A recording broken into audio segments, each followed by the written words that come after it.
দেখো বতিন কেমন রোদ পোয়াচ্ছে এখানে সুন্দর করে। আর আমিও চলে এসেছি বতিনের দেখা দেখি, তাই তো? কি যেন বলে সেই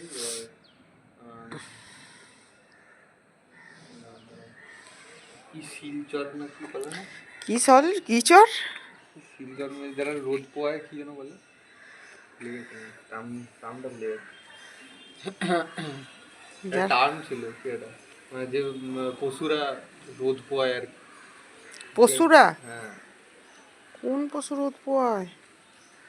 কোন পশু রোদ পোয়ায় মানে অনেক পশু রোদ পোয়ায় তো। না মানে এরকম নাম বলছিস তুই, মনে হচ্ছে ছিল, মনে হচ্ছে না। এখনো বাপি আসেনি, এবার আসবে। বিরিয়ানি হয়েছে? হ্যাঁ হ্যাঁ হ্যাঁ। মানে এটা কি হয়েছে না হয়নি? সে কি করে জানবো হয়েছে না হয়নি, সেটা সবাই জানে। বেশ রোদে জম্পেস্ট করে আরাম আমরা রোদ কাছে। ও বতিনের গা ভাঙার অবস্থা দেখো।